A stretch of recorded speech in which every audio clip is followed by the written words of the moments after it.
Welcome back. It's time to get a check of your weather with meteorologist Thomas Geboy. And Thomas, we've got a pretty soggy start to the day out there. Yeah, got some slippery conditions out there, and we're going to be holding on to the chance for scattered showers as we go through today. So for the morning commute and for the evening commute, just keep that in mind. You're likely going to run into at least some slippery conditions, and we've even seen some snowy spots out there this morning. The winter weather advisories and the winter storm warnings that were issued yesterday, they continue through 5 o'clock in the morning on Wednesday, as we're going to see additional accumulations, about an extra 3 to 6 inches of snow for the southern mountains.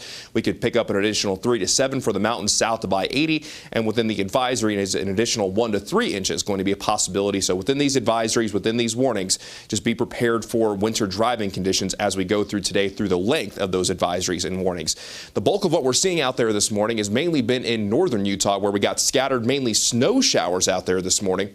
We have seen a wintry mix in the Salt Lake Valley, but as you make your way into northern Utah County, we've been seeing times of straight snow. We've also seen times of straight snow for the northern Wasatch Front. We've also seen snow around Cache Valley. The Wasatch Back has seen snow, and our mountains in northern Utah are continuing to pick up snow. As you make your way into southern and central Utah, really not seeing as much at this particular point, but things are likely going to ramp up a little bit more as we get from later this morning into the early afternoon, thanks to wraparound moisture, so mainly isolated showers. But in southeastern Utah, we're still seeing at least an area of wintry mix around Moab, and we saw a good amount of snow around the Blanding area in the overnight hours. So we definitely have some slippery conditions even in portions of southeastern Utah. Let's go ahead and begin the FUTURECAST. Time things out for you as we go throughout today.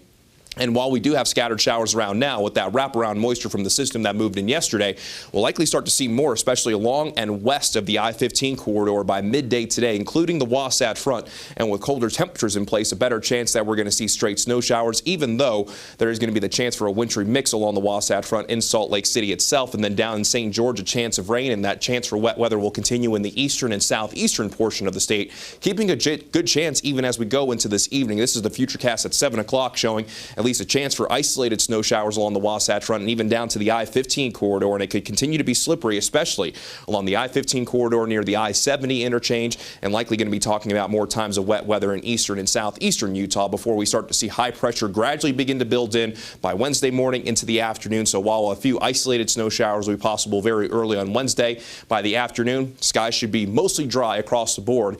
But the dry conditions might not be lasting all that long, because high pressure likely going to be moving out of the way, opening the door to another storm system that'll be arriving going into our Thursday. So at least a slight chance at this point, but we'll have to fine-tune that forecast as we get a little bit closer. Through the rest of today, though, we could be talking about additional accumulations, and the winter weather advisories and the winter storm warnings tell us that, but that best chance especially will be along and west of the I-15 corridor, and also in the southeastern portion of the state, especially when you get up into the higher terrain. So just be prepared. You're likely going to see some slippery conditions if your commute is long enough through the day today.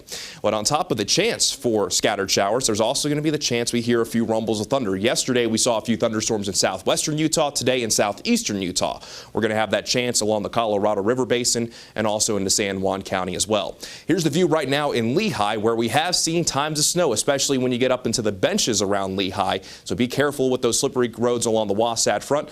And then as we go into southeastern Utah, it's got some slippery conditions around Arches National Park. We're sitting at 29 in Logan, 28 in Heber City, 35 in Salt Lake, 33 in Provo, and 38 degrees in St. George. And those daytime highs today will be running about 5 degrees cooler compared to what we saw yesterday, thanks to that cold front that moved through. 29 in Park City, 31 in Duchesne, 31 in Roosevelt. As we make our way into central Utah, high of 41 in Green River, 35 in Emory, 35 in Gunnison. Then in southern Utah, high of 29 in Bryce Canyon, 43 in St. George, and we'll see a daytime high of 33 in Beaver. In St. George, we'll have the chance of rain through today, but that chance will begin to go down into tonight. Mostly dry skies on our Wednesday, and then a chance of rain and snow showers, a possibility Thursday into Friday with some colder air moving in thanks to that system and that cold front that'll be trailing in behind. Then along the Wasatch Front, scattered snow showers, a possibility through today. But outside of that, we'll get mostly cloudy skies, and then we get dry skies for our Wednesday. A chance of snow on Thursday, then we bring back a chance of snow after some dry conditions Friday and Saturday into Sunday, and holding on to that slight chance possibly into the early stretches of next week.